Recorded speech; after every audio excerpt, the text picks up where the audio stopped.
6 weeks. That's how long it took for the good morning texts, the surprise flowers, and the whispers of a shared future to become your reality.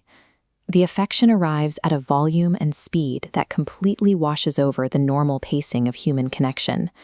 When that level of absolute devotion hits someone who wrestles with low self-esteem or anxious attachment, it doesn't register as manipulation. If a quiet part of you believes you're hard to love, someone insisting you are the most extraordinary person they've ever met feels like rescue. But here is the question almost nobody asks while they're standing in the middle of it. What if the very thing that feels like proof of love, the sheer, overwhelming intensity of it, is actually the warning? When a beginning moves faster than reality can support, that pace is information.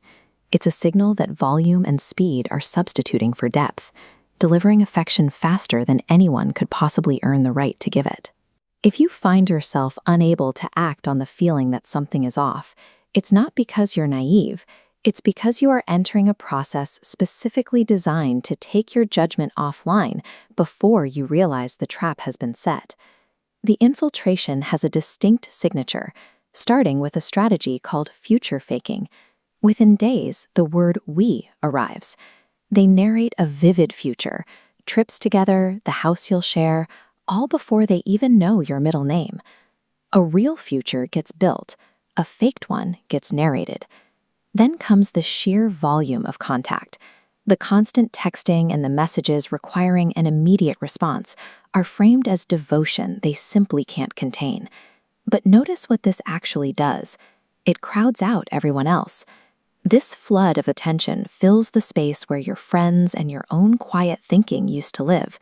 It removes the room for a second opinion, which is exactly what the coming haze will prevent you from generating on your own. Next, they place you on a pedestal. They insist no one has ever understood them like you do. It's intoxicating, but a pedestal has a cruel feature. Whatever can be raised that high, that fast, can be dropped from the exact same height. The flawless idealization and the crushing devaluation are not opposites. They are the same pedestal, just photographed at two different moments. When someone overwhelms you with this much attention, your brain doesn't sit there calmly evaluating the evidence. It releases dopamine, the reward chemical, and oxytocin, the bonding hormone. Together, in a flood, they do something specific. They suppress the prefrontal cortex. This is the part of your brain responsible for logic, for judgment, and for the quiet voice that says, wait.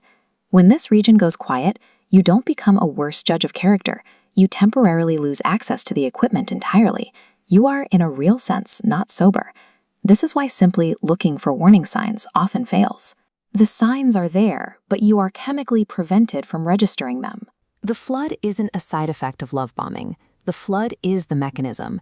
It exists to take your judgment offline long enough for an attachment to form, before you've had the chance to assess the person you're attaching to. But the flood is never meant to last. It's too expensive to perform forever, and once it has served its purpose of securing that chemical attachment, the performance ends. The numbers are oddly consistent. On average, this phase lasts about 3.5 months with narcissistic women and about 5.5 months with narcissistic men, rarely more than 6.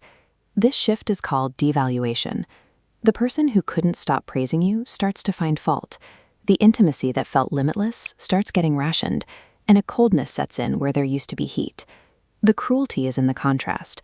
You aren't just being treated badly. You're being measured against a manufactured fantasy, designed so that its withdrawal would devastate you. When the best thing you've ever felt starts slipping away, you don't walk, you chase. You start working harder and apologizing more, trying to recapture the person you met in week 1. As the affection withdraws, your dopamine crashes, and cortisol, the alarm hormone, rises to meet it.